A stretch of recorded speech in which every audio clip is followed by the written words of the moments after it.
Boa noite.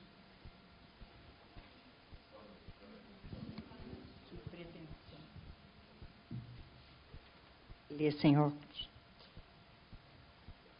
Hoje, a Academia Mineira de Letras realiza, em parceria com a Escola Brasileira de Psicanálise, seção Minas Gerais, o primeiro encontro de 2019 do programa Lacan na Academia, Conversando com a Literatura. Em 2018, nós já tivemos vários eventos, vários de vocês já devem ter participado, e foi assim uma experiência muito bem-sucedida.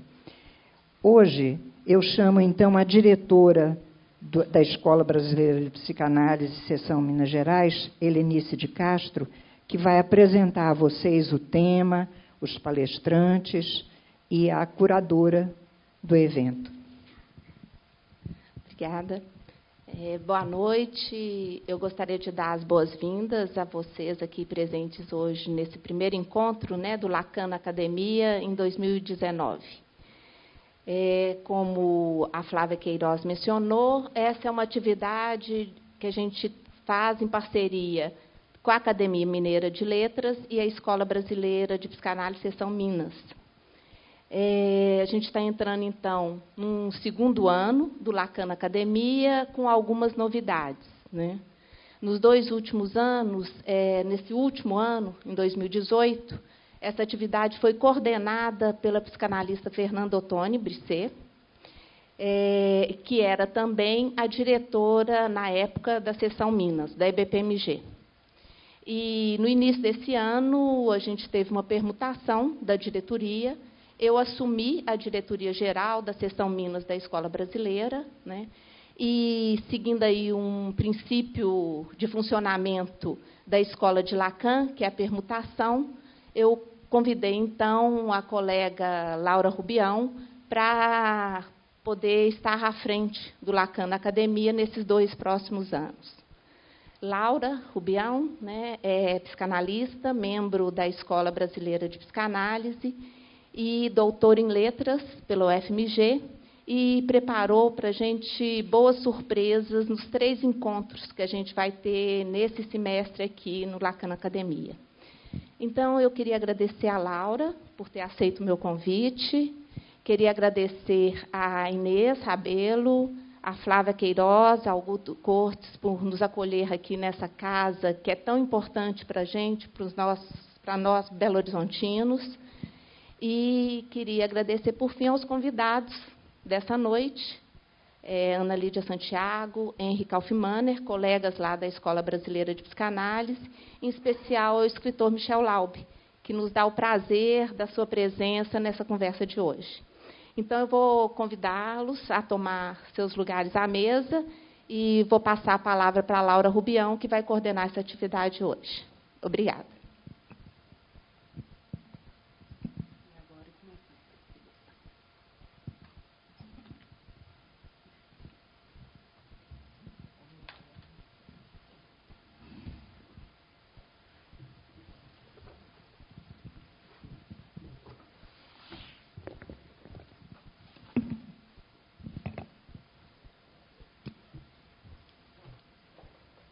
Boa noite a todos. Eu queria começar, então, agradecendo a Helenice de Castro pelo convite para coordenar nessas atividades do Lacan na Academia, conversando com a literatura, nesses próximos 2 anos. E para nós, né, da psicanálise, é sempre um refresco poder tratar de questões aí do nosso interesse a partir de uma certa exterioridade, assim, de um olhar exterior nessas conversas, aí aqui no nosso caso com a literatura. Eu aprecio muito, né, esses deslocamentos e queria falar assim brevemente, né, para a gente não tomar muito tempo, do nosso programa desse semestre, que é inspirado no tema do Encontro Americano de Psicanálise de Orientação Lacaniana, o ENAPOL, como a gente chama, o 9º ENAPOL, que acontece esse ano, em setembro, em São Paulo, cujo tema é ódio, cólera e indignação. Três paixões, afetos, desafios para a psicanálise, e para nós também, né? Então, 3 afetos aí muito marcantes, presentes na nossa época, né, e que rendem, né, podem render boas reflexões. Então, nós hoje começamos pelo ódio, nós intitulamos essa mesa, Helenice já adiantou, ódio, uma paixão cega. O Henry me perguntou aqui já de cara se existe uma paixão que não é cega, acho que a gente já pode ficar com essa questão. Então, os nossos convidados, né? Nós temos hoje um convidado especial, Michel Laub, que é jornalista, escritor, tem 7 livros publicados, entre eles, né, o Diário da Queda e o Tribunal da Quinta-feira, dentre vários outros, eu não vou citar todos, e esse vai ser o objeto privilegiado da conversa de hoje, esse livro, né? Os livros do Michel são traduzidos em várias línguas e ficamos muito contentes, né, dele ter aceito. Eu agradeço ao Michel por ter aceito esse convite de conversar conosco hoje. E temos, então, também a Ana Lídia Santiago e Henry Kaufmanner, psicanalistas da Escola Brasileira de Psicanálise, Associação Mundial de Psicanálise, e ambos coordenadores do 9º ENAPOL. E, por sugestão do próprio Michel, nós decidimos fazer aqui uma conversa mais informal, sem dar a fala, né, a palavra, uma conferência para cada um, e fazer aqui uma conversa em torno né, deste livro, né, O Tribunal da Quinta-feira. E a gente prossegue, né, no nosso programa. São surpresas, né, como a Helenice falou, mas eu vou adiantar só um pouquinho. Nosso próximo encontro vai tratar do tema da cólera, a partir do livro Um Copo de Cólera, do Raduan Nassar. Nós vamos ter aqui a presença de Sabrina Sedelmaier e Márcia Rosa Vieira, no próximo mês, em junho. Aí fiquem atentos à divulgação. E, por fim, o 3º encontro em torno do livro Indignação, do Philip Roth, com o nosso colega confirmado até agora, Sérgio Laia. Tá? Então, eu agradeço a presença também de vocês e desejo um bom encontro aqui hoje. Eu vou, então, passar a palavra. A gente começa com a Ana Lídia, certo? E vamos aí prosseguir.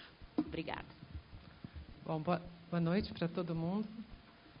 Nós não planejamos nenhuma, como a Laura tinha indicado, né? Como que nenhuma arguição ou um questionário ou perguntas em relação ao livro. Na verdade, a gente está interessada nessa conversa que vamos tentar que ela gravite em torno do tema do ENAPOL, que é o ódio, cólera e indignação, desafios para a psicanálise, né?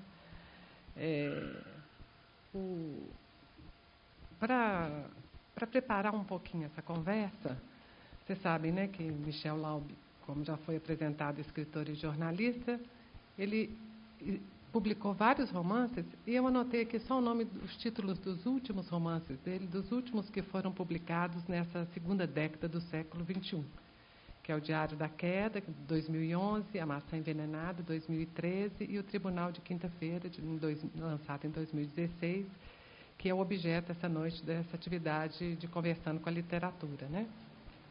Bom, a título de introdução, o que eu diria que, nesse livro, O Tribunal de Quinta-feira, o Michel Laub introduz o tema da AIDS, que é uma doença, como todo mundo sabe, sexualmente transmissível, e que, se nos anos de 1980 ela foi epidêmica, constituiu uma ameaça para as gerações que se iniciavam na carreira da vida amorosa e impôs mudanças de hábitos para todos nessa esfera, hoje ela é menos lembrada, principalmente porque existem medicamentos para o tratamento da doença.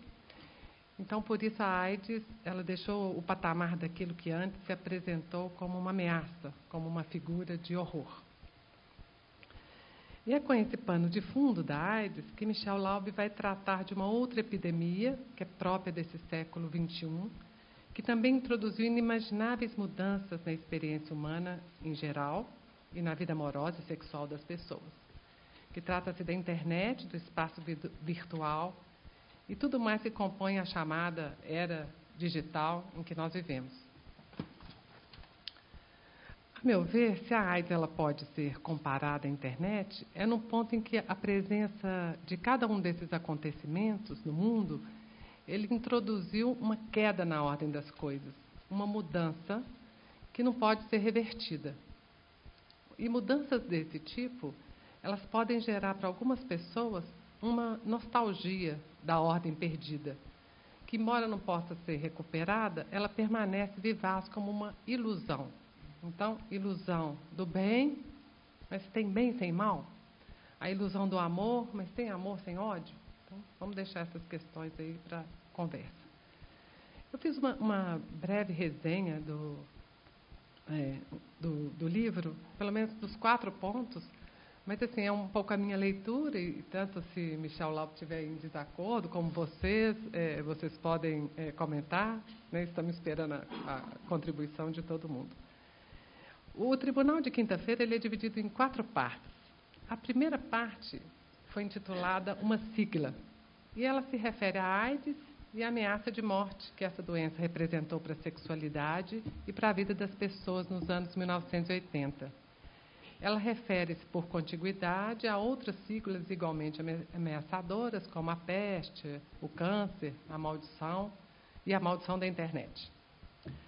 A segunda parte é intitulada Uma Piada, e ela fala de um homem casado, casamento falido, seu envolvimento com uma colega de trabalho 20 anos mais jovem e da troca de mensagens com um amigo homossexual, mensagens que serão recortadas, montadas à la maneira cortar-colar, espalhadas na internet pela ex-esposa traída. Eis o que é apontado como violência, pois, evidentemente, essa divulgação teve consequências terríveis. Então, o autor destaca o problema da falta de tolerância. Eu fico com uma pergunta assim, se a falta de tolerância seria hoje o nome, né, do ódio, né? Um dos nomes. A terceira parte, intitulada Os Réus, confronta a ameaça da AIDS dos anos 1980 e a ameaça da era digital, atual da era digital. Então, pode-se refletir sobre a morte real, causada pela doença, e a morte social, causada pela difamação. O texto do protagonista principal, escrito em um contexto, é transportado para um outro contexto totalmente distinto, em que se torna prova de verdade contra a posição ética do sujeito no mundo. E, por último, o 4º ponto, que é quinta-feira, a última parte, apresenta a condenação do escritor, do publicitário e do amante, assim como o dia em que sua jovem amante toma conhecimento do caso. Uma pergunta que pode ser endereçada tanto para o autor quanto para o personagem principal, que vivem na mesma época e compartilham das mesmas angústias do tempo presente. A pergunta é a seguinte: o que é o tribunal? O que é um tribunal para José Vitor e também para Michel Laub? Bom, boa noite. Eu queria agradecer o convite da Escola de Psicanálise, da Academia Mineira de Letras e a presença de todo mundo aqui, dos meus colegas de mesa também. Sempre num livro, as questões que são colocadas, elas têm múltiplas, um livro de ficção, no caso, né, elas têm múltiplas leituras, né, isso eu acho que é uma das características essenciais da literatura. Então, mesmo esse resumo que você fez, que está correto, assim, do ponto de vista da sua leitura, como você falou, né, ele tem alguns desdobramentos que poderiam ser diversos de acordo com outras leituras, né. No caso do tribunal, é claro que o tribunal, o significado mais óbvio dentro do livro é o tribunal da internet. O tribunal virtual, inclusive, é uma expressão razoavelmente corrente, né, em relação às redes sociais.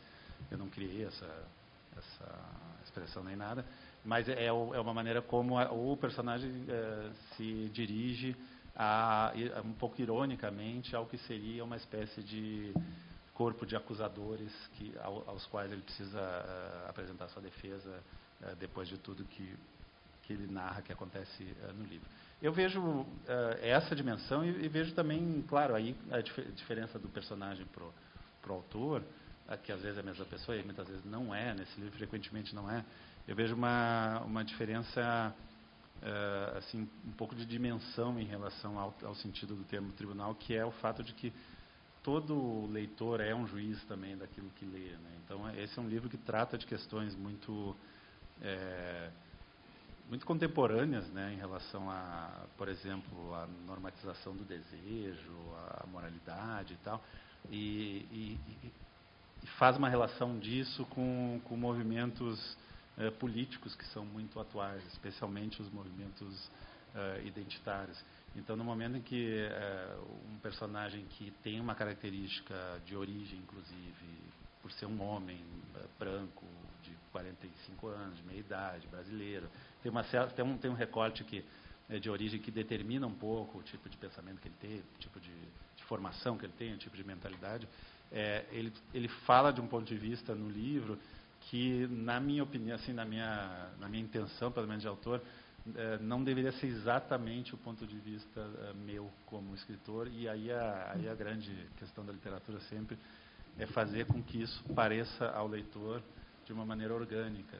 É uma coisa um pouco etérea de falar a respeito, assim, muito difícil de falar, mas o uso da ironia, por exemplo, a ironia, pelo menos em algum sentido dentro da literatura, ele causa esse efeito de que aquilo que está sendo falado não é para ser levado exatamente ao pé da letra, como toda a ironia, né?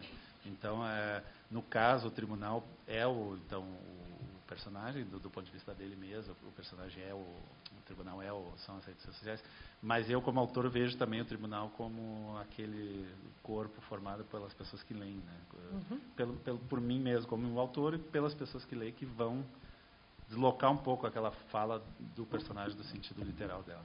Eu fiz a pergunta para o autor e para o personagem por uma razão simples, assim, que o romance ele oferece identificação. Então, quem lê fala assim, olha, já me envolvi com uma pessoa 20 anos mais nova, já falei uma coisa que depois lançaram na internet e não foi legal. Então, são coisas que acontecem muito na atualidade. Então, ele é muito atual, assim, muito presente, né? Só antes de falar, em relação a isso de identificação, é um jogo também que se faz muito nessa abordagem irônica, literária irônica, digamos assim, que é jogar com essas possíveis identificações, né? Você torna, às vezes, o personagem simpático, ele fala coisas muito justas, muito corretas do ponto de vista dele, ele demonstra que ele está ferido de fato, isso cria uma empatia natural, não tem como. A própria narrativa em primeira pessoa tende a causar uma empatia.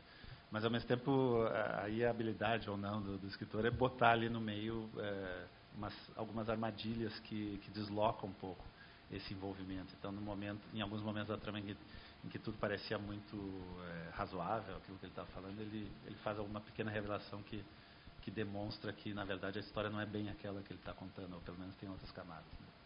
Eu ia te interrogar exatamente nesse ponto, né? Eu pude assistir algumas entrevistas suas, assim, para te conhecer um pouco mais, assim, e você fala da escolha do personagem, do José Vitor, né? Há uma escolha que cria uma certa diferença em relação ao que você vinha produzindo até então, não é, de alguém que não aparecesse tanto como uma autoficção, né, uma autobiografia, e digamos que não é um personagem necessariamente simpático, não é? Quer dizer, isso é uma preocupação sua ao longo do texto. Isso é interessante porque, de alguma maneira, a gente pode pensar que, e nisso nos interessa, de acordo com o tema que a gente já está exatamente trabalhando, há nuances de ódio, vamos dizer assim, ao longo do texto, né? Algo que o próprio, vamos dizer, José Vitor, pelo tipo de vida que ele tem, pela relação, por exemplo, que ele tem com as mulheres, não é? Seja a forma como ele as coloca em série, né, das mulheres que já estiveram na vida dele, e da Teca, e de como que ele vai falando da Teca, e um certo estranhamento também com as reações dela. Depois essa mais jovem com quem ele se relaciona, e um certo desconhecimento do que ela poderia vamos dizer, qual que seria a resposta dela à experiência em si, não é? Há um certo posicionamento de um sujeito, como você disse, publicitário, de meia idade, etc., com todos os seus preconceitos também, né? E me parece que isso foi uma preocupação, havia uma intencionalidade sua de que isso estivesse presente no livro, né? E talvez, quer dizer, o que você buscou aí, né? Tem vários modos de responder. Talvez o mais amplo deles seja dizer que, em termos de minha visão, em termos de visão de literatura mesmo, aí está até acima do próprio livro. Eu tenho, nos últimos anos, me preocupado muito em relação ao meu próprio trabalho, mas também de outros escritores, tudo, com uma certa contaminação da literatura, talvez na psicanálise aconteça isso hoje em dia. Não sei como é que é a experiência de consultório ou de sala de aula, como é que isso está se configurando, mas eu noto na literatura uma contaminação muito grande por outros discursos, especialmente os discursos políticos, ideológicos, autoritários, de todo morais, né, de toda ordem. E isso teve muito presente na concepção desse livro. O livro muda muito enquanto você está escrevendo. Às vezes a história vai mudando, o personagem vai mudando. Isso obedece a caminhos que às vezes são até técnicos, né? Ou de sensação sua escrevendo de que aquilo está funcionando, não está funcionando. Então tem uma certa margem para mudança, mas alguns pontos centrais do livro, eles não mudam desde o início. E esse, para mim, foi um deles. Eu queria, de fato, eu não queria fazer um livro simpático, digamos assim. E não é porque eu quisesse incomodar ninguém gratuitamente, não era isso. É que tinha uma questão assim de, certo modo, que é um projeto até talvez pós-moderno e tudo, mas de certo modo deixar claro para o leitor que aquilo é um discurso ficcional. Ele não leu esse livro para melhorar a vida dele, para aprender alguma coisa, como muitas vezes os best-sellers oferecem, né, esse tipo de experiência, né? Você aprende como é que funciona um aeroporto quando você lê o livro chamado Aeroporto do Halley, né, que era um best-seller dos anos 60, essas coisas. Ou então você aprende a viver melhor nesses romances de água com açúcar ou de autoajuda e tal. No meu livro eu queria um deslocamento nesse sentido. E essa distância do leitor para o narrador, que acontece em boa parte do tempo, eu acho que ela se contrapõe um pouco a essa noção que a gente tem muito na própria arte hoje. Assim, isso é muito comum, inclusive, entre espectadores de séries. Quando você lê as críticas, os comentários sobre séries, aquela coisa de se identificar, de ter que se identificar necessariamente com o personagem. O personagem pensa como eu, então ele é ótimo, então a série é ótima, uma coisa assim. E não deixa, às vezes, esse tipo de produto cultural, às vezes não deixa um espaço para que haja o que deve haver, a meu ver, na ficção, na arte em geral, que é uma certa fricção, um certo desconforto mesmo, assim, em relação ao que está sendo dito. Se fosse para o narrador dizer só as coisas que as pessoas querem ouvir, eu não precisaria escrever esse livro, né? Eu não precisaria escrever uma ficção, na verdade. Eu poderia ficar nas minhas redes sociais lá, fazendo posts, confirmando as minhas próprias certezas, as certezas do meu grupo social, da minha bolha, etc, etc. Então, tinha um pouco quase esse programa assim, inicial em relação a esse livro, que alguns livros anteriores, a maioria deles eu não tive essa preocupação. Eles foram livros muito mais intuitivos no sentido de eu ir seguindo a história, seguindo o personagem, né? Nesse sentido, é um livro mais político do que os anteriores. Ele tem uma preocupação, às vezes, que é muito literária, de certo modo, quase uma defesa da literatura, mas, ao mesmo tempo, ela é política também, porque ela diz um pouco sobre a maneira como a gente consome literatura e arte em geral nessa época. Bom, para fazer uma segunda pergunta assim, para o Michel, do livro, vou introduzir uma questão para a gente conversar sobre o ódio entre homens e mulheres. Eu vou ter que fazer um pequeno outro resumo do romance, mas aí focando mais nos personagens e no ódio. Tudo bem? Pode ser? Então vamos lá. Vou apresentar para vocês, para quem já faz algum tempo que leu.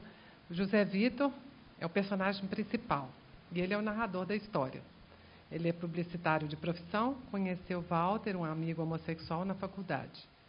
Walter é natural de Bariri, tinha se mudado para a Grande São Paulo ao se dar conta da ameaça que pairava sobre os homossexuais em sua cidade. Um grupo de jovens, do qual ele mesmo fazia parte, armou uma peça para o travesti mais conhecido de Bariri, que começou com uma visita ao apartamento dele e terminou em seu espancamento. José Vito, por sua vez, aos 15 anos, tinha tido sua primeira experiência sexual em um puteiro, do qual a principal lembrança que ficou foi o látex da camisinha ter se rompido. A questão de uma possível contaminação está na pauta da cogitação do personagem, considerando a AIDS como discurso daquele tempo. Então, portanto, na experiência de cada um desses dois amigos, quando jovens, o sexo surgiu associado ao medo, medo da morte, medo da destruição. Depois da faculdade, José Vitor e Walter alimentam uma amizade por mais de 20 anos por meio de trocas de mensagens via e-mail e outras, em que relatam um ao outro experiências, detalhes de suas fantasias sexuais, expressões de ódio, cólera e indignação. Geralmente, quando algo desse tipo é pensado, logo em seguida sofre recalque. Essa é a teoria que nós temos, né? Mas se acontece de ser proferido, tem-se normalmente o cuidado de fazer isso com discrição, para não se tornar ofensa de fato. José Vitor e Walter, ao contrário, praticaram a livre associação entre eles, escrevendo muitas coisas que no âmbito privado não poderia ser condenado ou considerado perversão, mas na esfera do público se julga como preconceito, racismo, homofobia e politicamente incorreto nos tempos de hoje. Em suma, escreviam usando os recursos da linguagem, notadamente a metáfora, porém sem o véu simbólico. Walter era portador do vírus HIV, José Vitor era casado há 4 anos com Teca, que já tinha tido um relacionamento com Walter. O casamento dos dois estava falido e José Vitor envolve-se com Dani, 20 anos mais nova, a jovem estagiária da empresa onde trabalhava.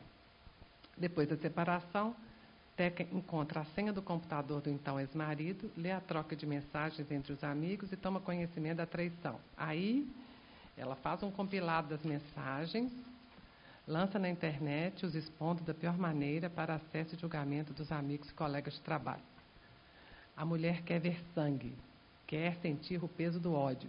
Essas foram as palavras do Yuri, da Livrada, ao comentar o livro. E ele fica assim, ele até muda o tom de voz para falar isso. Em relação a José Vitor, em reação, José Vitor lerá comentários diversos e aleatórios, mensagens críticas e de desaprovação que parecem da ordem de um linchamento virtual. No calor do escândalo, José Vitor é despedido, pede para pouparem Dani, mas essa também larga o emprego. Alguns dias de silêncio entre este casal até a consumação do veredito. Nesta quinta-feira, aguarda-se ainda o resultado de um exame para saber a dimensão de sua condenação. Então tem um mal-estar, né, que o romance gera, pelo menos assim, nos comentários que eu escutei a respeito. Eu acho que ele pode ser situado no fato de alguém ser julgado por um fragmento da vida, um fragmento de sua intimidade. E contrapõe-se a isso a questão da responsabilidade. Enfim, o que esse romance apresenta pode ser discutido a partir de vários pontos de vista, mas interessaria a gente, pensando no Encontro Americano de Psicanálise e Orientação Lacaniana, se a intolerância é um dos nomes do ódio no momento atual. A intolerância, um tipo de vingança do parceiro amoroso, ela é isso que a gente cifraria como ódio, né? Quando os laços se desfazem, o ódio de uma mulher traída, assim como o ódio de um homem abandonado. Hoje a gente tem um índice de feminicídio por suspeitas diversas, né? O índice só vai aumentando e é notícia de jornal todos os dias. E aí, gostaria de lembrar, assim, a esse respeito, nesse ódio que atravessa, que faz parte, né, da trama, né, dessa ficção, uma coisa que o Lacan pronunciou na época dele, que ainda soa como, ainda surpreende algumas pessoas, né, que é a fórmula de que a relação sexual não existe. O Lacan apresenta esse axioma e ele vai dizer assim que, como a relação sexual não existe, que para fazer existir, nós que somos seres falantes, a gente tem que cifrar isso de uma certa forma. E o lugar mais comum para a cifração da inexistência dessa falta da relação sexual, dessa complementariedade, né, entre no encontro com o outro aí, é a utilização da relação do senhor e do senhor e do escravo. Então, essa é a relação que é utilizada para cifrar a relação sexual que não existe. Então, essa é uma questão sempre presente, né? A partir disso, é a seguinte: quem que é o senhor e quem que é o escravo? E há várias teorias sobre isso. Por exemplo, isso gera muitos discursos. A teoria feminista vai dizer que o senhor é o homem e o escravo, que quer fazer da mulher uma escrava. Há doutrinas não feministas que, apesar das aparências, vão colocar que o senhor é feminino, mas o mais importante nem é isso, mas é a questão de que tem uma relação de poder que é usada para cifrar a relação sexual. E a gente encontra isso no romance de uma maneira muito interessante, a meu ver, que são assim, nos dois relacionamentos do José Vitor. É Vitor ou Walter? José Vitor. Nos dois relacionamentos, né, com a estagiária, ele está na posição do senhorzinho e ela da gatinha que toma leite no pratinho, né? E na relação com a ex-esposa, ele, de preferência, vamos dizer assim, ela está nesse lugar de poder e ele um gatinho que pode ser destruído a qualquer momento, né? Então, tem essas duas variações aí que eu achei interessante a gente introduzir para a gente pensar assim, isso que acontece nas relações, o ódio que aparece, às vezes quase imediatamente, numa relação conhecida como relação de amor.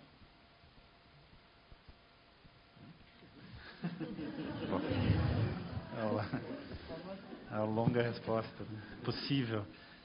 Existe, em relação a... Vou tentar falar não só da literatura, uma coisa mais geral, né? Existe uma ambivalência que eu acho que, até onde eu sei, o próprio Lacan falou a respeito, né? De amor e ódio, enfim, as coisas meio que elas... Aí vocês vão poder falar melhor que eu. Não sei se elas mudam de lugar, se elas andam juntas, se são equivalentes, concomitantes, etc, etc.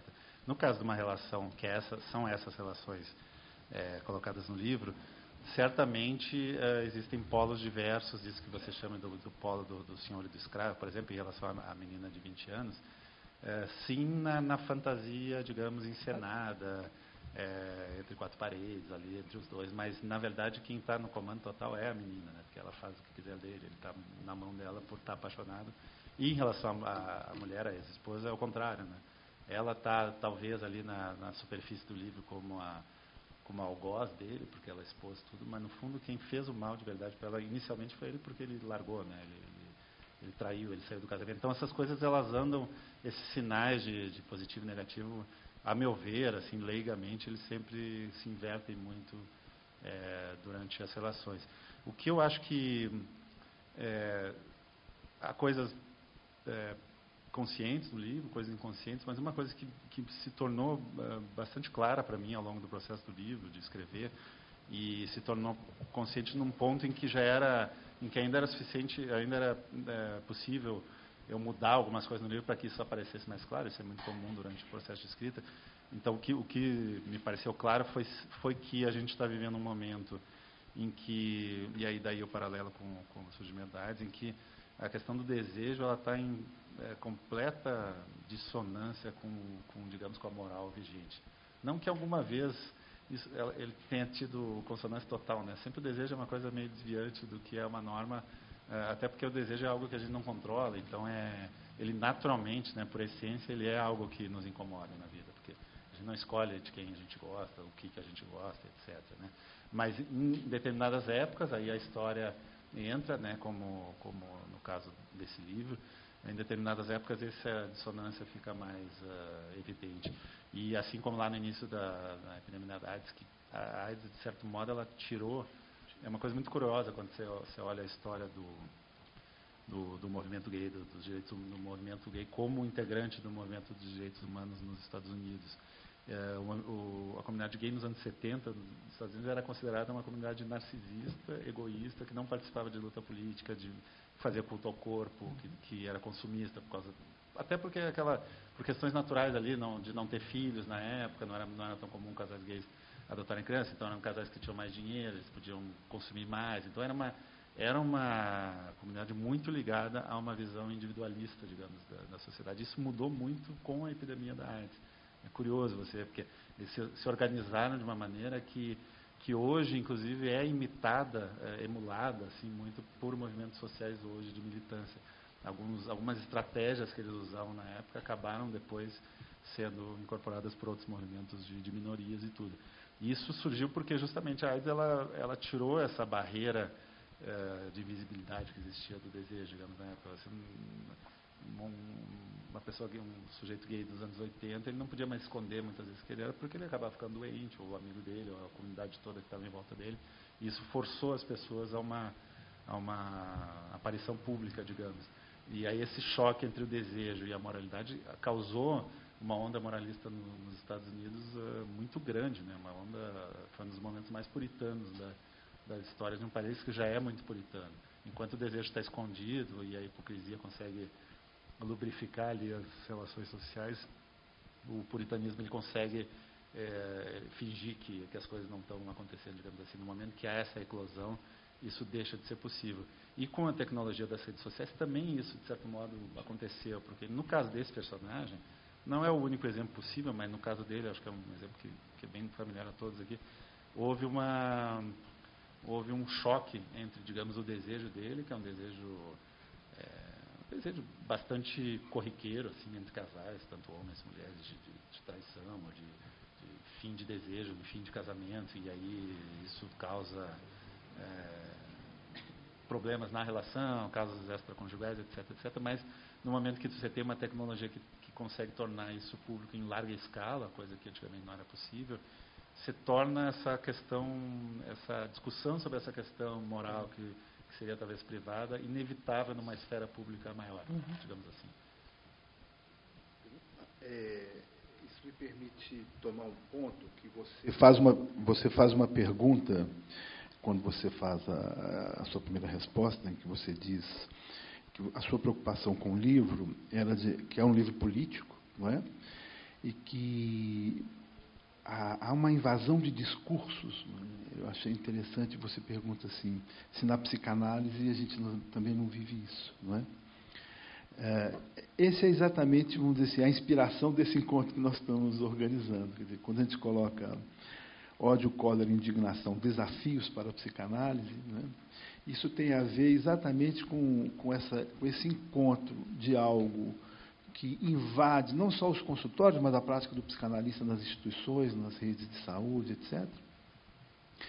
E que é de uma outra ordem, de uma outra expressão, de um outro campo discursivo, que não, por exemplo, algo que tocaria ao privado e à relação de cada sujeito com o seu desejo e com os seus sintomas, né? Então, achei muito interessante que você faça essa pergunta, porque é exatamente essa a nossa inspiração. Quer dizer, você faz um esforço literário de tentar, de alguma maneira, recolocar a questão do desejo em cena, para além daquilo que o discurso dominante, ou até a falta do discurso dominante, porque eu não sei se a gente pode dizer que isso que a gente convive é exatamente um discurso, né? Bom, a gente teria que complexificar um pouquinho, mas, de qualquer maneira, essa presença das redes na vida das pessoas e do tribunal. Por isso que eu acho interessante, quando a Ana Lídia traz essa questão, que é a dimensão de judicialização da vida, não é? Que as redes sociais, na verdade, escancaram, né? Mas e que superficializa vamos dizer, o que diz respeito ao patos de cada um, não é assim? Então, me parece interessante quando você diz que isso é um esforço, né, literário de retomar uma certa trajetória que diz respeito ao desejo. Ou seja, isso aqui não é um livro para você ficar feliz, né? Uma análise também não é, a psicanálise também não está buscando deixar as pessoas felizes, não oferece a felicidade. Mas a pergunta que a gente tem é exatamente isso: como deslocar, né, isso que começa a surgir da indignação, do ódio que invade a vida das pessoas, para que cada um possa trazer o que é singular da sua experiência, para o particular da sua vida. Talvez exista um paralelo aí de tudo que você falou.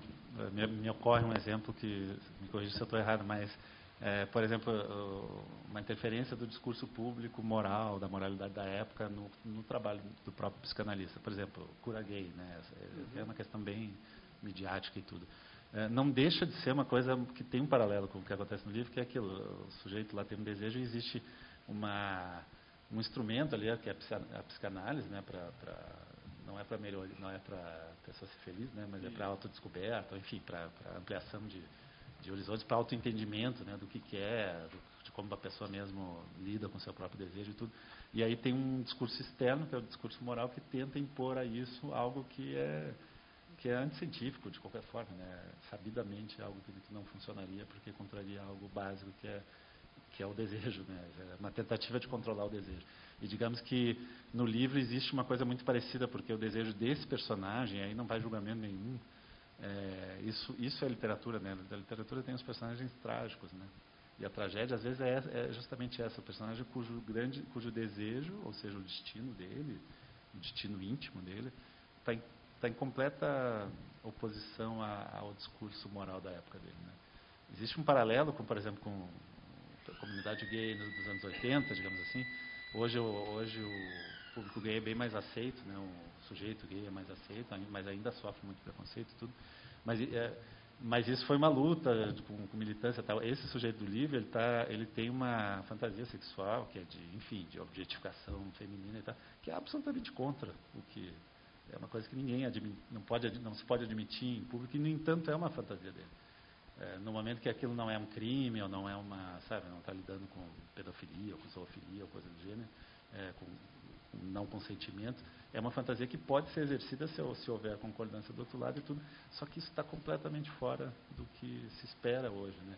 Então é um choque, de fato, entre algo que é incontrolável na esfera íntima, que é o desejo, e algo que tenta controlar isso numa esfera pública de maneira, aí sim, política autoritária, né? No caso aí da cura gay, ou no caso aqui do discurso geral das redes sociais, que não é necessariamente, no caso do livro, não é só o discurso feminino, tem vários, né? Tem um discurso religioso, que está dentro do livro também, pessoas religiosas que se manifestaram a respeito desse vazamento de mensagens, discurso empresarial que se aproveita um pouco da fragilidade lá do sujeito para incentivar outras pessoas que têm carreiras que concorrem com as deles e tal. Então isso tudo está dentro desse mesmo jogo de choque entre a intimidade e a esfera pública, que hoje em dia são duas esferas que cada vez menos elas têm essa separação tão nítida, né?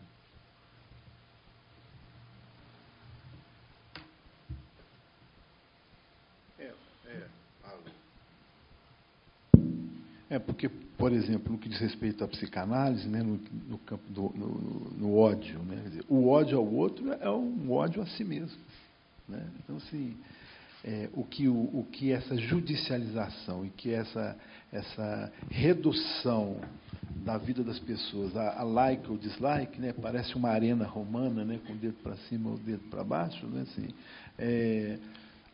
por exemplo, qual que é o esforço do psicanalista aí, né? É exatamente trazer para o sujeito o que é do ódio ao insuportável dele mesmo, né?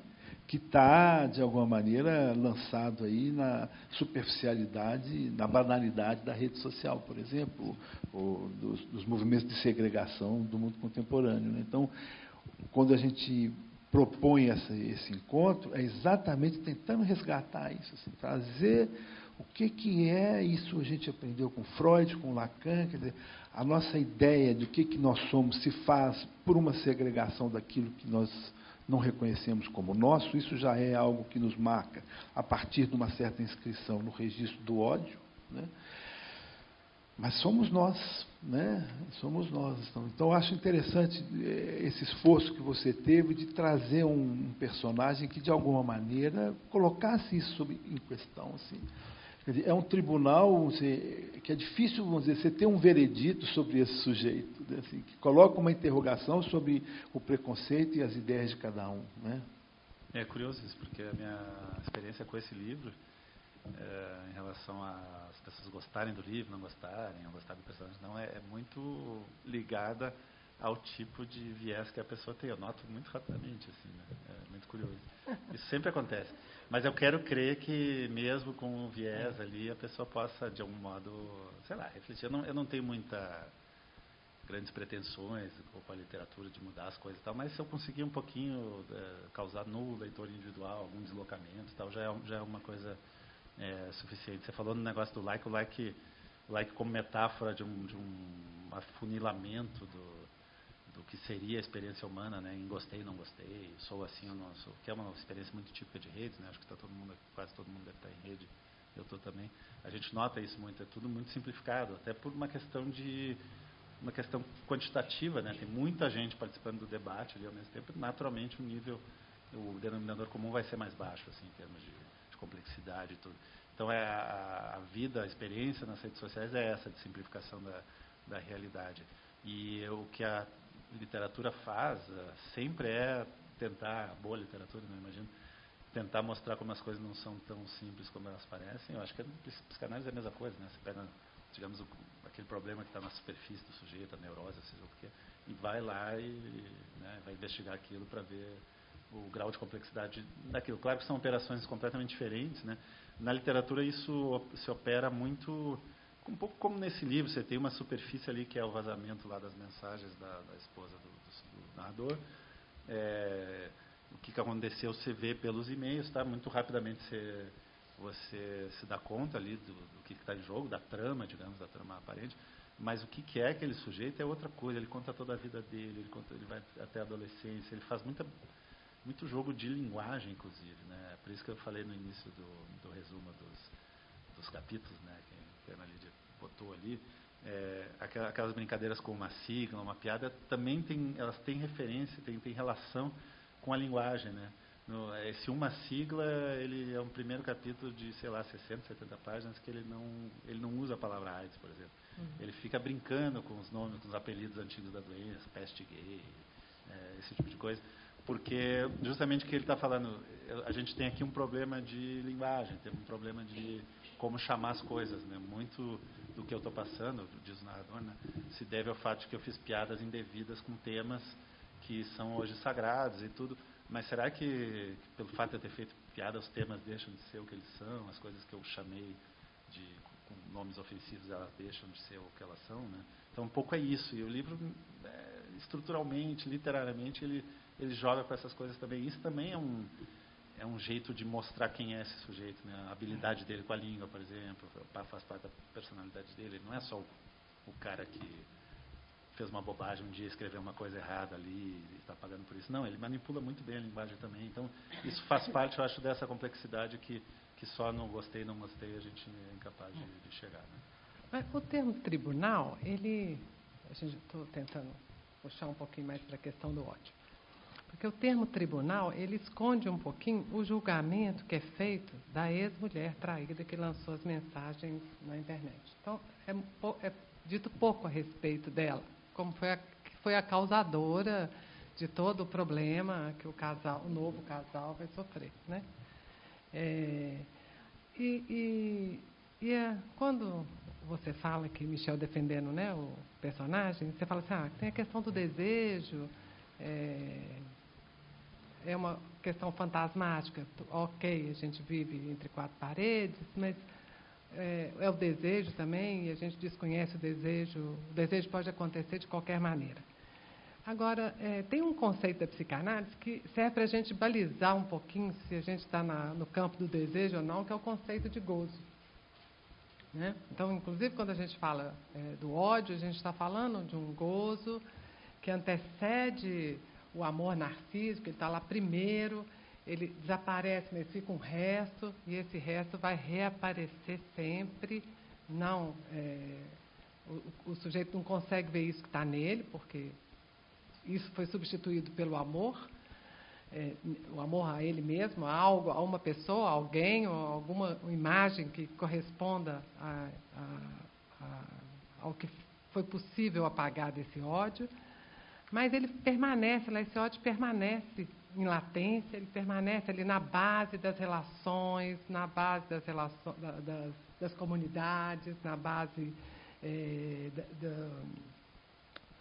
Na base dos grupos, na rivalidade entre os grupos, na rivalidade entre as pessoas, né? Então, é o ódio que a gente chama de ódio do gozo do outro. E é por isso assim que a gente consegue ver no outro, ele é nosso, como o Henry estava dizendo, mas ele não consegue ver na gente desconhece, né? Porque a gente não quer, a gente desconhece na gente, mas é muito fácil você ver no diferente. Você vê no outro, você vê do lado de fora, né? Porque o que você vê é o que você está recusando em você mesmo, mas ele está ali fora.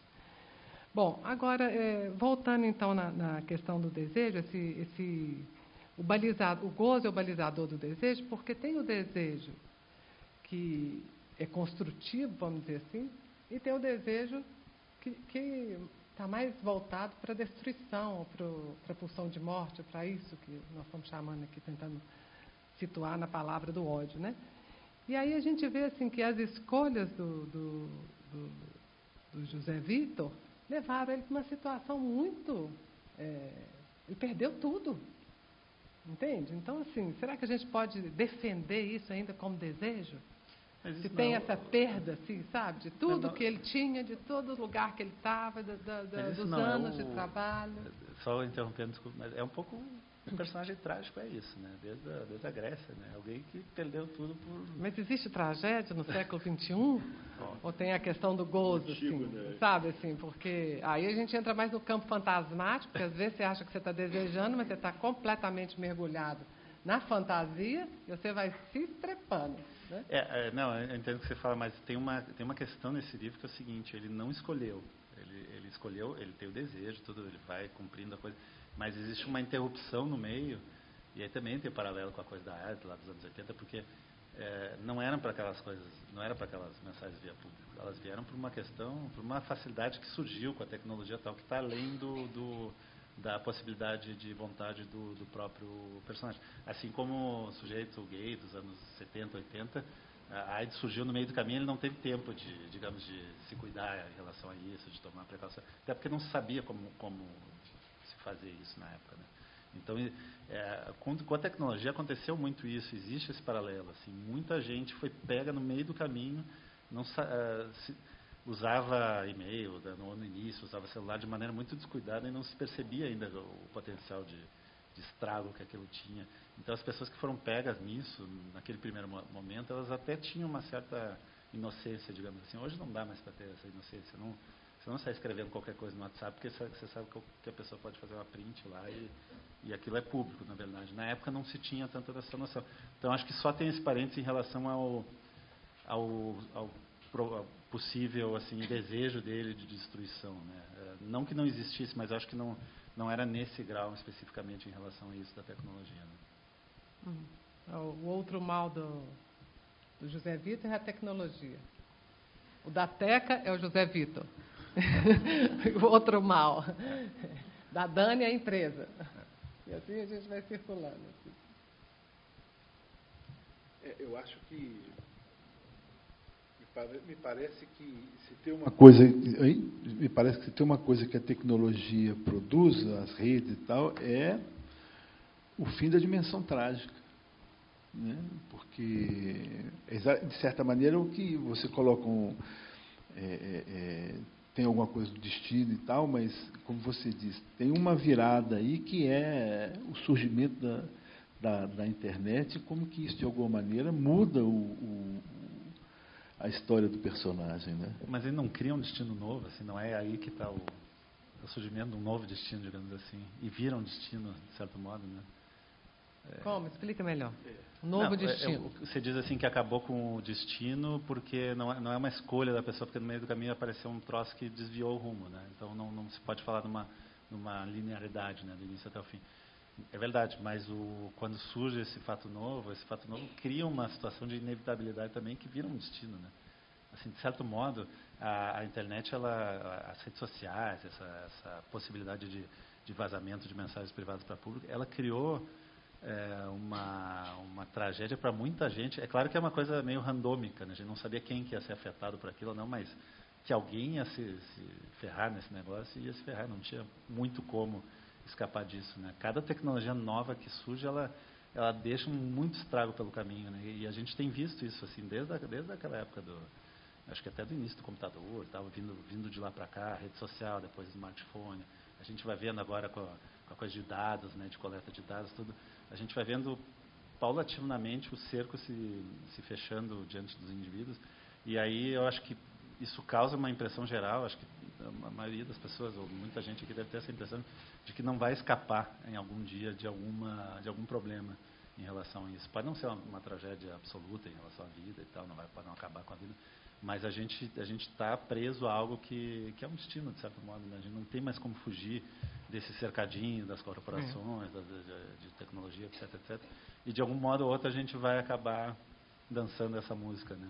Não sei exatamente como, mas a gente está condenado a isso. Destino, mas pelo menos uma nova posição. Porque Talvez. ele faz um esforço de fala e de escrita. Isso muda a vida dele. Porque o destino do personagem clássico não é uma escolha do personagem, né? É uma maldição dos deuses, ou seja, entende? É uma coisa que é alheia a ele, né? Não é? Então, eu acho que tem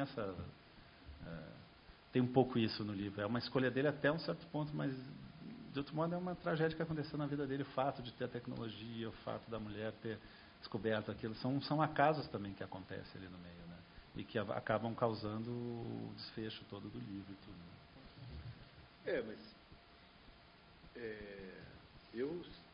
Alô. Mas, por exemplo, se o José Vitor chegasse ao meu consultório, eu perguntaria para ele, por que você deixou esses e-mails lá?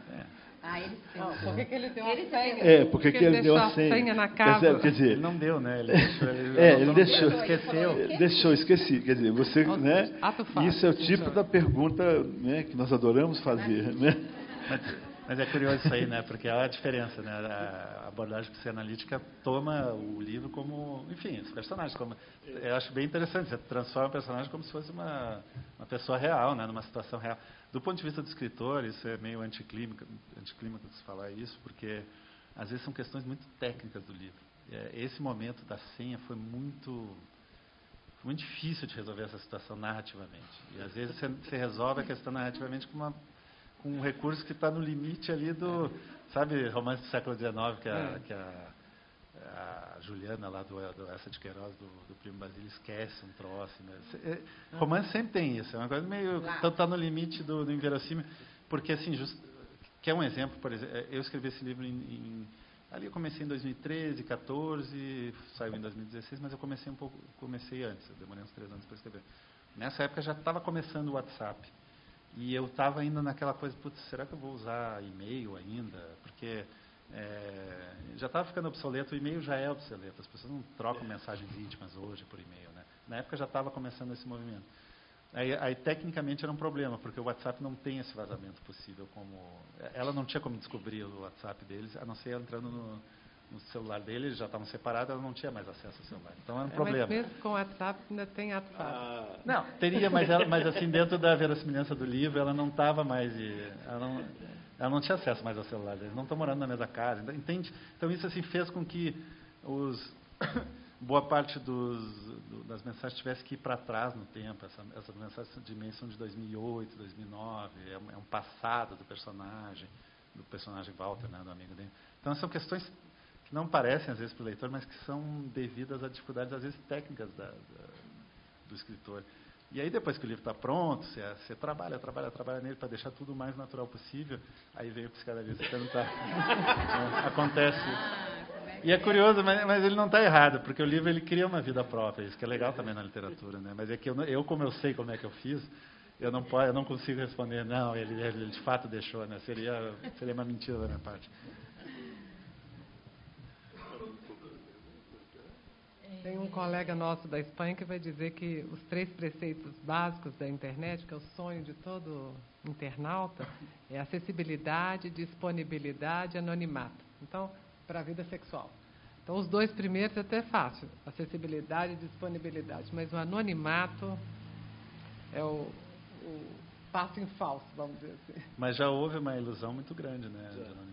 E eu acho que, inclusive, o livro, aí involuntariamente, também não era uma intenção, mas hoje, olhando para ele, eu vejo que também ele trata um pouco disso, né? Ele um pouco documenta uma época, que é essa época que os 2 trocavam mensagem, e tal, em que isso era mais possível do que hoje em dia. Assim. Hoje em dia a gente A gente já tem experiência suficiente, eu acho que todo mundo no seu próprio grupo de amigos já teve alguém que teve problema de vazamento, de mensagem, de ter falado uma coisa num grupo e ter dado briga no grupo, porque não entendeu o tom, a mensagem errada, a piada errada, não sei o quê. Isso hoje é uma experiência de fato comum, assim. Mas quando eu estava escrevendo esse livro, já claro que já existia um caso, não inventei nada, mas não era tão comum. Isso, a tecnologia traz isso, né? Ela bota um novo ator na parada ali e as pessoas começam a agir em relação àquilo, e isso rapidamente muda o protocolo moral, né? O protocolo de costumes. O celular é um caso clássico, né? Em relação à vida conjugal, de não ter mais como desaparecer, né? Para traições, etc. Então, assim como o celular, as redes sociais, ou tantas outras tecnologias, o Viagra, né? Isso tudo são tecnologias. Isso muda muito a vida das pessoas. Mas é curioso como a gente vai vendo a história acontecer agora, já com muitos anos dessa era digital chamada, assim, essa era digital mais recente, pelo menos. A gente vê como a gente vai se adaptando muito rapidamente às coisas, né? Surge um novo aplicativo desses que parece que tudo vai mudar em 6 meses, 1 ano, está todo mundo usando, já está todo mundo meio que acostumado com aquilo, e aí daqui a 1 ano a gente vai se espantar com uma nova coisa e a coisa vai indo assim, né?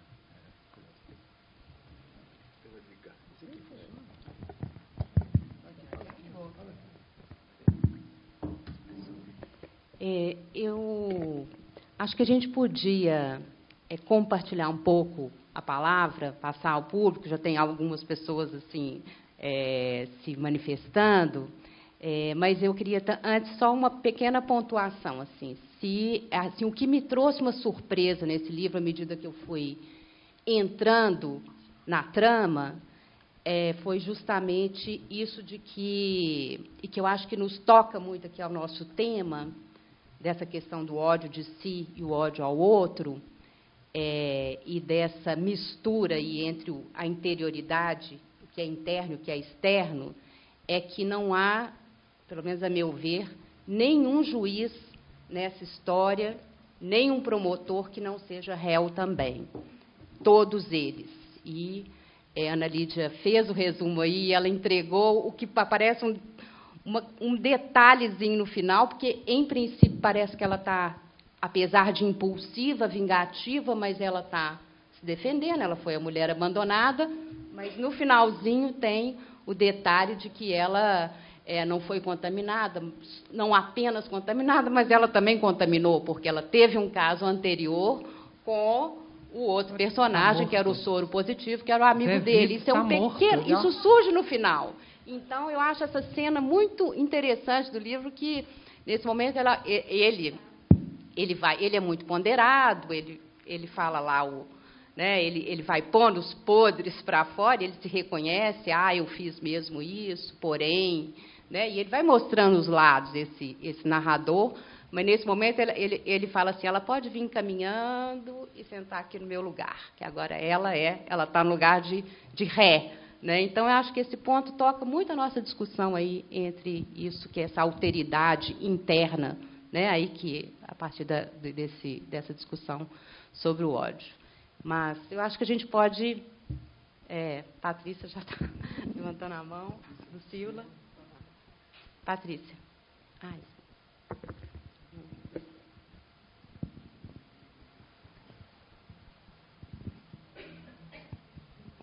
Boa noite. Eu queria levantar 2 pontos. Quando o Michel associa, né, fala desse romance como uma tragédia contemporânea, me ocorreu pensar que o ato da mulher do José Vitor, a gente não pode falar de uma Medéia do século XXI, né, porque ela escolhe o que seria mais terrível, né, pensando que o José Vitor é um íope que preza muito a imagem e tal. Então, não tem filhos para matar, não tem as cartas para queimar, mas tem uma imagem que ela bota para quebrar, né? E daí eu fazer essa articulação com quando você fala da tragédia. Outro ponto, Michel, que eu trabalhei durante muitos anos né, no período quando a AIDS começou a ser tratada aqui em Belo Horizonte, eu sou das antigas, né? Então, me lembro de um movimento que eu percebia nos discursos, no comentário dos médicos, mesmo na formulação de campanhas de prevenção, isso me chamou a atenção, é que havia esse movimento de estabelecer, né, de determinar pessoas odiosas, né? Então, vamos dizer que quando a AIDS vem a público, aquele que era execrado por todos era o homossexual e a prostituta, né? Isso vai aparecendo um movimento, digamos, metonímico, porque aquele com quem eu não me identifico, eu posso odiar sem problemas, né, e execrar. Aí, passado um tempo, descobriu-se o óbvio, né, que o vírus contaminaria não só homossexuais e prostitutas. Então, houve um aumento muito grande de casos de homens casados que apareceram contaminados. Então, esses homens passaram a ser a bola da vez, né, no sentido de serem criminalizados, considerados promíscuos e tal. Isso vai no crescendo até chegar na mulher que contamina seu filho, né, na gestante que contamina a criança, sem que e é um movimento difícil de relativizar, né, no sentido de isso você faz na clínica, né, como psicanalista, mas é um discurso que é muito cristalizado exatamente por isso, né, aquele que é próprio dessa concepção que a psicanálise vai nos falar do ódio, né, é odiar aquilo que o outro carrega que me salva da minha própria abjeção, né?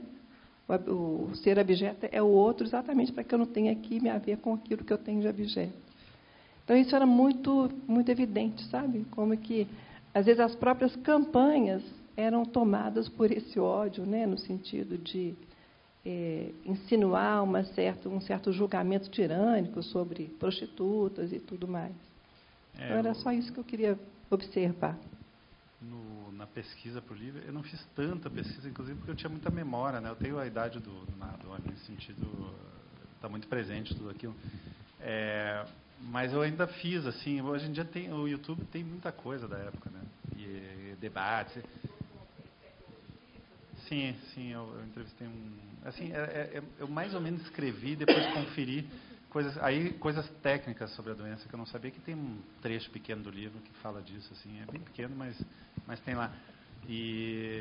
Mas o jeito que era tratado na época é muito brutal de ver até hoje, assim, né? E é curioso porque, bom, foi a minha adolescência, né? Eu comecei a vida sexual com aquele clima todo, né? É impossível que isso não tenha me afetado de algum jeito, uma geração inteira e tudo. Então, tem trechos do livro que até retomam essas coisas. Não era também o objeto do livro ficar muito especificamente lembrando as coisas, mas tem vários momentos do livro que eles citam algumas dessas ocorrências, assim, tem uma coisa que eu até não citei no livro, mas é curioso que tem no YouTube, tem um Roda Viva da época. É curioso de ver, assim, tem médicos do Emílio Ribas que participam, né, um debate, e um deles defende, eles defendem medidas morais, digamos assim, não só medidas sanitárias ou de cuidado. Nos Estados Unidos, que isso ficou muito mais, até por causa da militância, que causou muito mais choque e tudo, isso aí eu cito no livro, chegou a ter votação de lei de quarentena, né, para doentes. Isso, em 1974, em alguns estados, inclusive a Califórnia, foi votar naqueles plebiscitos deles, regionais, a possibilidade de ter zonas de quarentena, ou seja, campos de concentração. Basicamente isso em 84. Então, é muito chocante a gente ver hoje e achar que faz...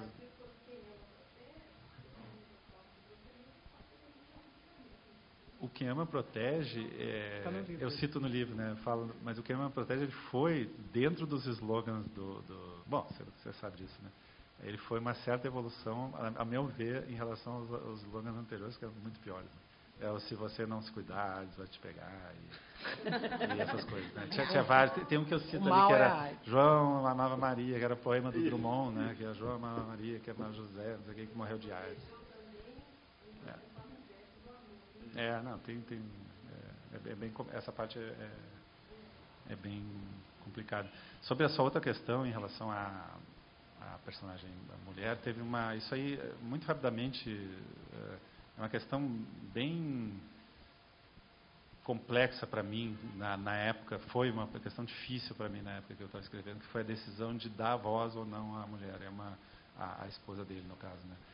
E é uma questão que até hoje, todos os debates que eu vou no livro, ela acaba sendo trazida, né? Mas ninguém trouxe. Então, não, ela falou um pouco também da coisa de todo mundo ser réu e tudo. E é verdade, a mulher é ré também, mas ela tem um capítulo chamado Os Réus, né, que termina com ela, meio para incluir ela. Só que ela é ré de acordo com o narrador, né? Tem essa sutileza, que tudo que ela fez, quem está dizendo é ele. Ela não tem voz. Existe um o fez trabalhar. E assim, é claro que tem um momento ali entre o terceiro e o quarto capítulo que até tem um espaço que eu sabia até onde eu ia botar o capítulo, que seria um capítulo dela em casa, falando. Mas eu achei que ia diluir por algum motivo, porque o livro também é sobre julgamento moral e é o julgamento dele também ali, né? Por mais que ele tome 1000 cuidados, ele é manipulador de linguagem, então ele fala muita coisa, isso. Veja bem, eu fiz isso, mas não fiz aquilo. Ele meio que revela só as coisas que são ruins, mas não são tão ruins assim dele. E uma das coisas que ele não está revelando, basicamente, o subtexto de quase todo o livro é esse, né? Que ele só reproduz as falas da mulher quando a mulher está sendo meio desesperada, está sendo atacando ele, então dá uma ideia de que ela de que ela não tem motivo, maluca, não sei o que, ou calculista e tal, então e não é bem assim, né? Então isso também é um aspecto do livro que foi de caso pensado, assim, de ser um livro muito individual, muito individualista, fixado de fato na versão dele. Então, Michel, eu também, bom, primeiro eu vou fazer um comentário, assim, eu acho que a abordagem que você fez à AIDS, né, o modo como você trouxe, talvez seu veio jornalístico tivesse muito presente, assim, eu achei que foi assim, interessantíssimo e um pouco que projeta o leitor mesmo no ambiente afetivo, intelectual dos anos 80, enfim, um ponto assim, do livro que eu acho bastante interessante. Mas, assim, o ponto que talvez mais me interesse discutir isso que você trouxe, né, da contaminação da literatura pelo discurso político, né? Parece que no livro você usa um termo que é a caricatura ideológica, né? E parece me parece que seus livros, principalmente Diário da Queda e Tribunal da Quinta-feira, ele vai desconstruindo um pouco, talvez, essa infiltração do discurso político como caricatura ideológica. Então, você traz as zonas de opacidade, os paradoxos, as situações onde esse discurso polarizante não alcança, né? E dá a impressão que você traz também, vamos dizer assim, as minorias, os grupos vulneráveis, com os impasses deles, se contrapondo, porque tem o soro positivo, tem a mulher traída, tem a mulher jovem, que vem de uma situação desfavorecida. No Diário da Queda tem o estudante filho do zelador numa escola judaica, enfim, né, que você vai trazendo esses pontos assim, onde tem alguma coisa do indecidível ali. E isso eu acho muito interessante na forma de você trabalhar essa desconstrução, talvez, né, então, digamos assim, desse discurso político, mas como caricatura ideológica. E eu acho que você faz isso muito bem, né, nos livros, assim, eu gosto muito disso. Mas eu fiquei pensando, trazendo, quer dizer, a questão que eu trago, assim, né, se no Tribunal da Quinta-feira, se a gente for usar ler um pouco pelo viés do trágico contemporâneo, né, desse inconciliável, disso que não tem solução, vamos dizer assim, será que a reviravolta aí do destino, né, não estaria exatamente no fato de que talvez o mais democrático dos espaços é também o mais tirânico? A internet, o livro trata um pouco disso, né? É uma espécie de virada que houve da internet para quem é dos anos 90 e gostava da internet no início, como eu, né? Eu era muito entusiasta da internet. Escrevi muito otimistamente sobre a internet, até uns 2005, 2006, depois eu mudei de ideia. Justamente porque a internet no início, assim, a minha explicação, que eu acho que é bastante comum, assim, é que no início a internet ela não dava lucro, né? Ela não dava dinheiro. No momento que ela passou a dar dinheiro, ela imediatamente foi tomada pelas corporações que descobriram uma série de recursos, os algoritmos, por exemplo, essas coletas de dados, e tudo, que fazem com que seja possível, hoje, quem está atrás ali da arquitetura da informação de um site, de uma página qualquer, coletar dados e ganhar dinheiro com aquilo. No momento que isso foi descoberto, se descobriu também concomitantemente que essa radicalização, ela gera mais acesso, ela gera mais interatividade, ela gera mais relações, e isso é bom para os negócios, né? É bom para a política, é bom para a endereço ideológico, é bom para o negócio. Então, uma série de... Aí sim houve contaminação de forças aí, que a gente pode chamar de vários nomes, né? Mas eu vejo muito como, principalmente as forças das corporações e as forças políticas, que descobriram esse uso da internet que não estava pensado no início dela, lá os pioneiros que trouxeram, que pensaram nesse espaço como um espaço de fato democrático, como ele já foi, muito, né, muito mais que é hoje, mas como ele ainda é também, né, ainda apesar de tudo, apesar de todas as críticas possíveis que a gente pode fazer às redes sociais, elas ainda são espaços em que há possibilidade de campanhas, de cidadãos e de informação, né? A gente fica sabendo muita coisa. Eu me informo hoje muito basicamente por rede social, né? Embora eu ainda leia jornais, tudo por obrigação jornalística, mas às vezes uma matéria de um jornal estrangeiro, ou coisa assim, eu fico sabendo por causa das redes sociais. Então, para quem não é sabe usar, porque ninguém sabe, eu também não sei, mas para quem faz algum esforço para usar ela de uma maneira um pouco melhor do que ela normalmente é usada, ela ainda tem essa sementinha.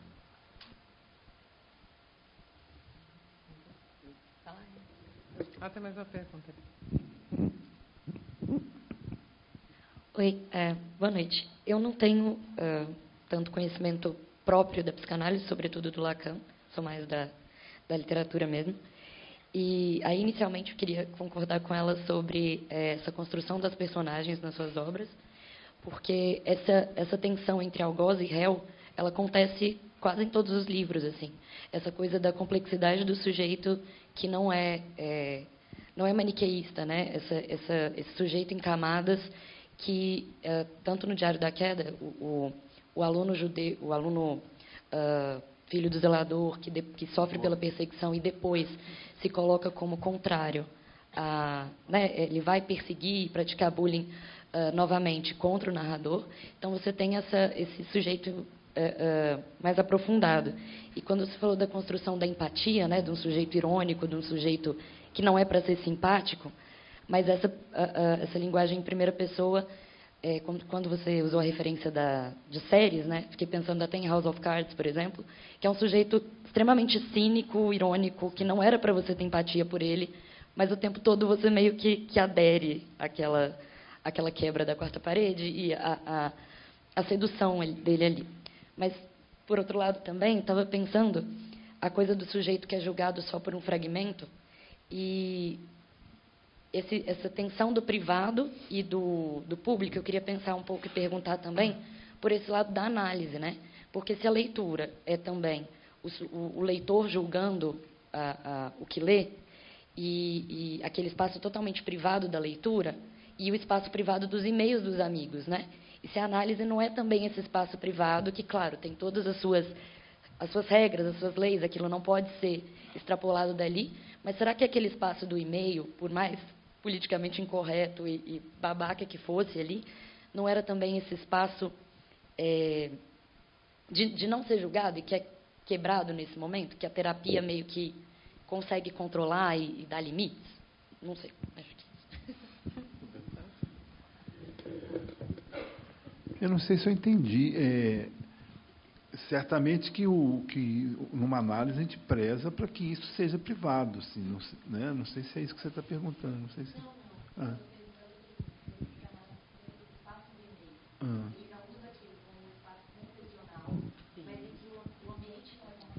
Sim, sim. Que na análise esse sujeito encontraria sim. para controlar o próprio desejo que não são possíveis. Não, certamente se o Zé Vitor tivesse procurado uma análise antes, as coisas poderiam ter... Eu não estaria aqui também. As coisas poderiam caminhar diferentes. Nem né? Eu acho que sim. Né? Mas o fato é que, acho que isso que o Michel Laub fala, assim, que hoje em dia isso é tão tão presente na vida e a gente está tão distraído disso, vamos dizer assim, que isso acontece, às vezes, de maneira nem tão sintomática assim. No caso do Zé Vitor, talvez tenha sido, mas assim, hoje em dia você está usando a internet o tempo todo, essa distância do público e do privado, ela e do virtual e do real também. E do virtual e do real, da realidade ampliada, não é assim? A gente vive uma realidade ampliada, isso se desfez muito, né? Eu acho que, sem dúvida, que isso faz diferença, né? Isso faz diferença. Agora, tem uma diferença que eu acho que aí também o psicanalista pode falar melhor, mas eu já fiz terapia. É diferente você falar com terapeuta e falar com amigo, né? São outras... são outras coisas. Não, eu digo assim, aquele tipo de discurso dele, ele não faria com terapeuta, né? É outra história. Sim. Entre o ato de ler, a cumplicidade que existe entre leitor e obra e que existe entre amigos e que existe entre sim, nesse sentido, sim. Muito bem. psicanalistas. Isso, sim. Não, nesse sentido, sim.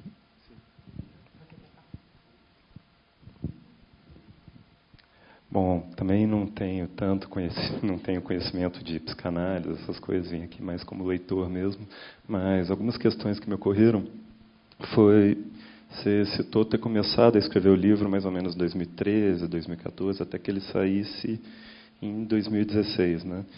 E apesar de já ter um cenário cada vez mais de acirramento de ânimos na internet desde aquela época, né, eu diria que isso se intensificou ainda mais nesses últimos anos, tal.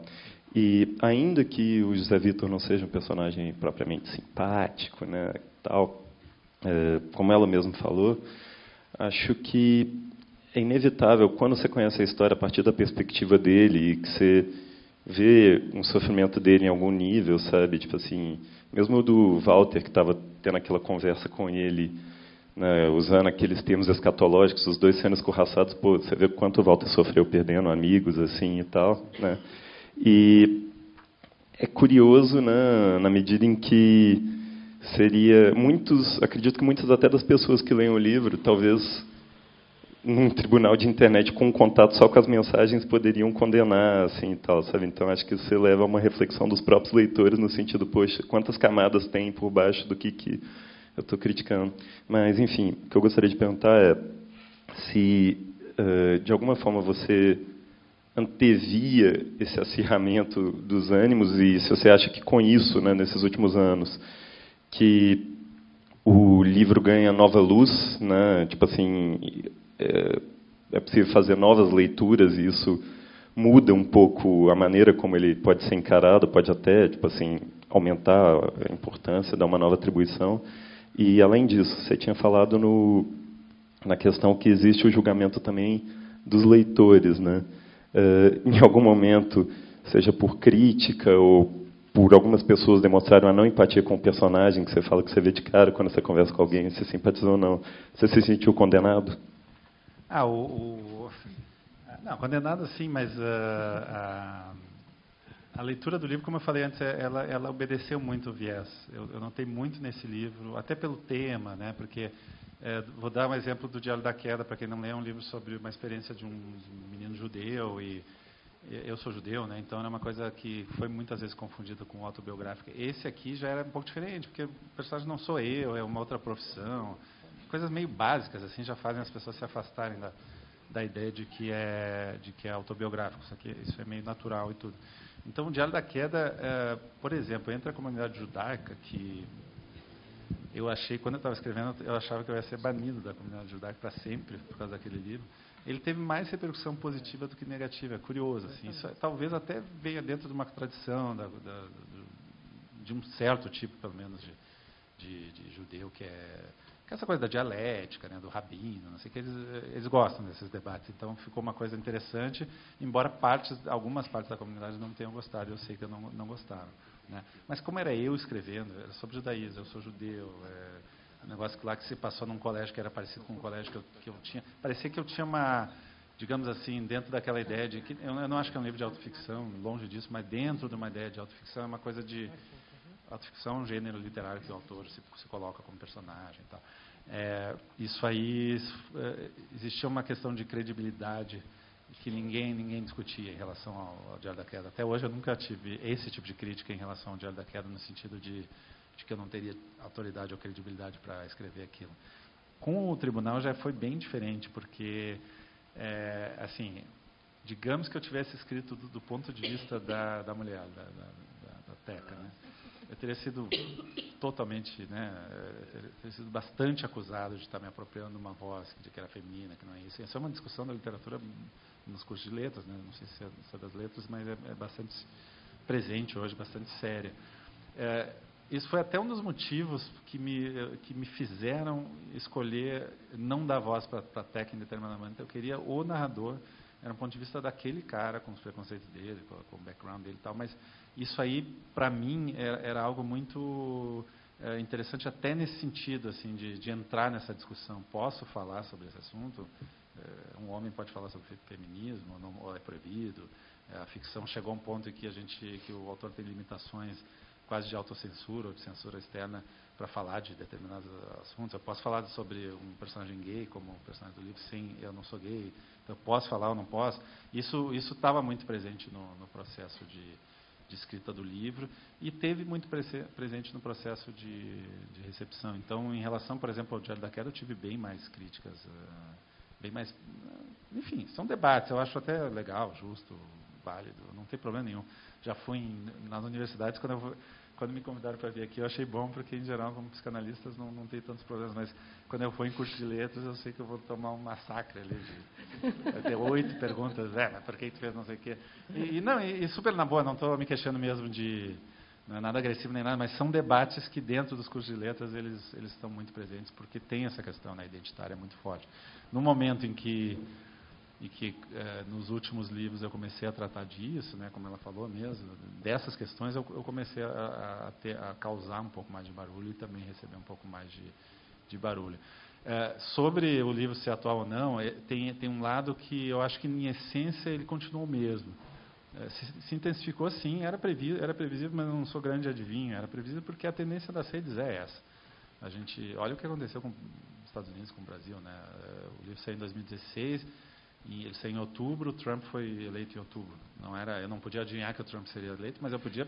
Não foi uma coisa que chegou a surpreender ninguém, assim, que um sujeito como ele, vindo de um reality show, uma figura midiática dessas, acabasse eleito, como aqui o nosso Bolsonaro também acabou sendo eleito, que é uma figura de certo modo parecida em vários aspectos, né? Pior, mas parecida. Então, você sabia que as coisas iam se intensificar nesse sentido. O que mudou, e aí é uma coisa para o futuro, não é em relação a esse livro, é em relação talvez aos meus próximos livros, é que quando eu lancei esse livro eu tinha um pouco uma noção de que o leitor médio brasileiro tinha um certo nível de educação. Isso aí eu lembro que eu dei uma entrevista até logo que saiu o livro falando nisso. Que me perguntaram, né, mas você não acha que a sua crítica é muito mais para o lado do progressismo, digamos, do urbanismo, do identitarismo, do que do outro lado, da religião, da moral, da direita, coisa assim? E eu falei, olha, o leitor médio brasileiro, ele é muito mais progressista, de esquerda, humanista e tal. Então eu prefiro cutucar o meu leitor, eu não quero dialogar eu não estou falando com um leitor evangélico que não lê, assim, simplesmente não vai comprar o livro, então eu estaria eu estaria pregando no escuro. Foi uma coisa que eu pensei muito também durante o processo de escrita do livro. Mas hoje em dia eu acho que eu estou repensando um pouco essa questão, porque a elite brasileira, que também lê livros, né, infelizmente eu constatei nos últimos meses que a elite brasileira também ela é muito ligada a ideologias moralistas, enfim, que foi o que elegeu o Bolsonaro. Então, muito provavelmente, no futuro, eu vou pensar que eu tenho também um leitor que é um leitor que compactua com coisas que eu, de fato, não compactuo. Eu não imaginei que as coisas chegassem a esse ponto, mas aparentemente elas chegaram. Então, talvez, no futuro, haja um deslocamento até do tipo de coisa que eu discuto nos livros por causa disso. Gente, nosso tempo está chegando ao fim, mas eu queria... Qual que é o seu nome? Bárbara? Então, nós só fazer uma pequena pontuação, porque eu acho que eu fiz uma leitura muito próxima à sua, a meu ver, assim, tanto nos e-mails, naquela cumplicidade entre amigos, quanto na relação dele com a menina novinha, que tem algo aí da intimidade, da cumplicidade, que tem a ver com uma certa singularidade, que, em princípio, estaria fora de qualquer julgamento. Que esses grupos fazem disso uma lógica do todo. Nada escapa, né, ao grupo totalitário, porque, para as feministas, essa menina ela é uma abusada, e isso é incontestável. E como que ele, sedutor, esse personagem que ele está falando aí, né, de certa forma maniqueísta, ele me convenceu plenamente, porque eu acho que é isso que a Lucília falou, ele vai apontando os furos, que as coisas não se fecham, não são totalitárias. Então, nesse aspecto, eu não sei se foi exatamente isso que você apontou, nas duas relações eu vi que tem algo ali que é um código A2, singular, e que não permitiria essa totalização. Laura, mais alguém? Tem mais ela, eu vou abrir mais uma pergunta para a Márcia, e eu acho que a gente já pode encerrar. Né? E o Henrique quer fazer uma... a palavras finais. Sim. Sim, quem está na ordem pode... Não, só as perguntas, encerrar só as perguntas. Tá? Sim. Obrigada. Eu fiquei muito interessada, né, nessa ideia do trágico contemporâneo, né, e pensar se a tecnologia produz o fim da dimensão trágica. E aí fiquei pensando que, na verdade, esse novo destino, essa nova posição é a do tribunal, é a do julgamento. Que, de fato, né, como Lucília coloca, o mais democrático também é o mais tirânico. E o que a gente tem visto, eu fico pensando que é um efeito retorno da pulsão sobre o ódio de si. Né? O número grande de suicídios, como que isso que a gente tem visto hoje, né, nesse momento, é esse retorno, esse ódio do outro retorna sobre o sujeito. Né? E me parece que essa alteridade interna é o maior julgamento, né, que a gente presencia. Eu queria perguntar se esse trágico contemporâneo seria essa morte do sujeito. Assim. Vou fazer mais dois ali, e a gente fecha. 3.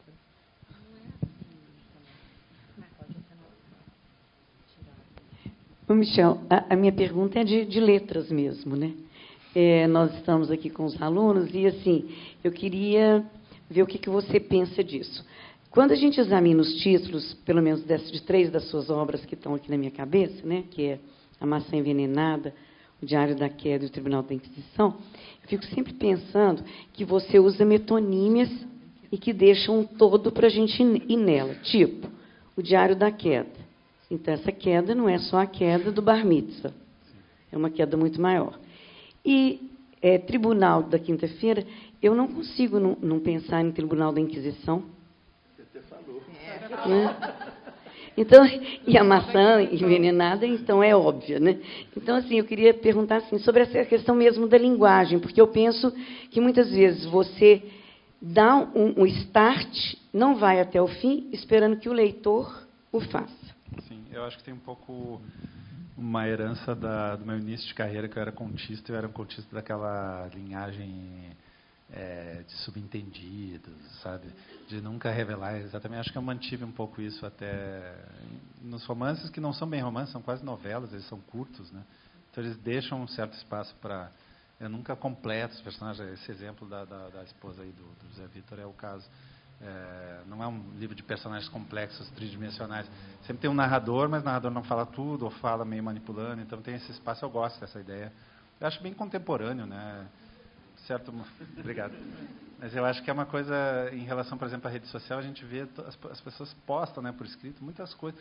Você consegue enxergar muita coisa que não está naquele texto, né? O narcisismo da pessoa, a insegurança, ou o ódio, está tudo ali, mas nunca está no texto, né? Está um pouco sempre fora ali da coisa. E eu acho que isso é muito contemporâneo. Essa é uma experiência que todo mundo tem, né, no dia a dia.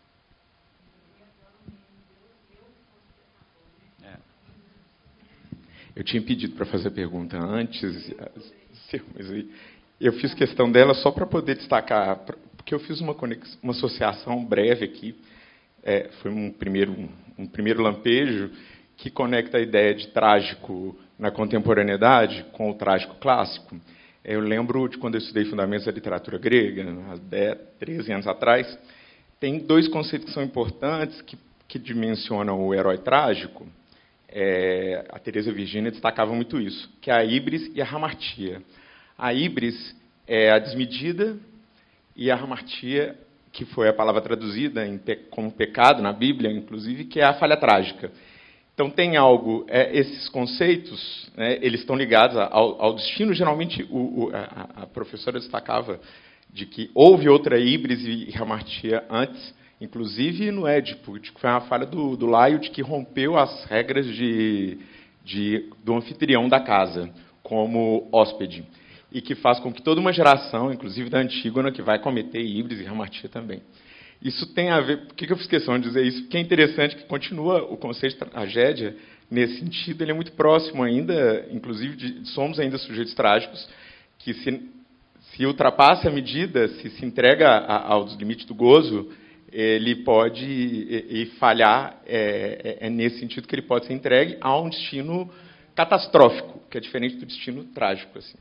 Era para destacar um pouquinho isso e de como que os sujeitos estão cindidos, assim, no sentido do nascimento da tragédia, né, do Nietzsche, entre o Apolo e Dionísio, né, entre o Apolíneo Dionisíaco e essa falha. A híbris, ela vai estar aí dentro dessa tensão.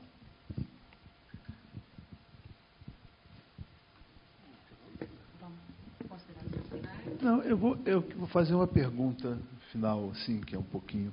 que eu acompanhei um pouco, como eu te disse, de suas entrevistas, e vi você se referindo à psicanálise 2 vezes.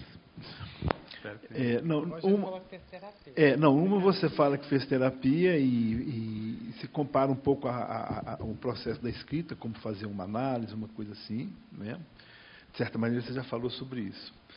Eu te pediria que falasse um pouco a segunda, que foi o seguinte, foi no site da Vice, em que o sujeito pergunta que livros você sugeriria para o presidente Bolsonaro. De não ficção, você sugere a Constituição Brasileira. Né? E de ficção, você faz uma ressalva. Tem aqueles que consideram que Freud é uma ficção, não é? Você sugeriria as obras de Freud. Eu queria que você pudesse falar um pouco sobre essa sugestão. Eu falei assim, perguntou livro de ficção. Para quem acha que Freud é ficção, ficção no sentido de literatura, né? Porque eu li Freud um pouco, assim, né? Faz muitos anos e tudo, mas eu não tenho o pensamento estrutural da psicanálise para entender. Hoje mesmo eu li hoje um texto sobre ódio para ler aqui, um negócio, falava do Lacan, tá? Mas óbvio, os conceitos eu não tenho, às vezes a nomenclatura, tá, não sei. Mas é que o Freud, eu digo que é literatura porque é muito bem escrito, porque conta caso, é diferente. Para um escritor aquilo ali, um escritor lendo Freud, eu acho que é tipo um psicanalista lendo um escritor, porque você pega um caso, né, que é a literatura ali, uma historinha e tal, e interpreta aquilo de algum jeito. Tudo. Então, nesse sentido, eu acho que é literatura, digamos assim. Eu não estou dizendo que não é ciência, isso não posso dizer. Eu estou querendo saber da indicação para o Bolsonaro. A indicação pelo óbvio, né? Pelos atos falhos, e, enfim, aquela coisa da sexualidade reprimida. É quase um lugar comum isso aí, né? É só olhar, né? Não precisa, enfim. Mas Freud hoje é considerado uma literatura e que muitos jovens não gostam de ler. Eles preferem ler Lacan, porque eu acho mais arrojado.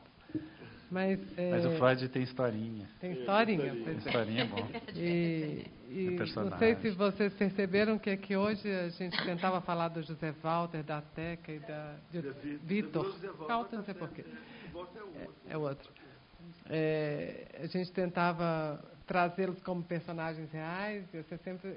lembrando, gente, então, isso é ficção, presta atenção. Mas só um comentário sobre isso, eu falo isso, mas no fundo eu acho muito bom que achem que é real, porque é sinal de que é sinal de que o livro funciona, porque também o escritor não é um técnico, né? Isso, na verdade, nesses personagens tem muita coisa que acontece com as pessoas que a gente conhece, né? Então, eu só queria dizer isso, assim, que nós, psicanalistas, nós tivemos que deixar para trás o século XX para a gente tentar renovar a nossa prática no mundo, né? Que ela foi totalmente reestruturada por dois discursos, um deles o capitalismo e o outro esse que eu acho que você explora muito bem, que é o discurso da ciência, né? Que a internet entra na vida da gente. Sim. Então, eu acho que os personagens acabam oferecendo exemplos, né, do que acontece na vida de cada um e que são os desafios para a gente no tratamento analítico, como novos sintomas também, né? Essa relação com a internet, e que vai sendo interpretada, que vai sendo catalogada como, né, nomeada de maneira Está em andamento, né? Está em andamento, né? Olha isso. E agradecer também. Eu só tenho a agradecer, mais uma vez, já agradeci antes pela presença de todo mundo e agora agradeço pela participação. E foi muito legal conversar com vocês. É sempre bom conversar com a gente aprende. Então, não é demagogia, mas a gente aprende. Né? Muito obrigada ao Michel, ao Henry, Ana Lídia e a todos vocês.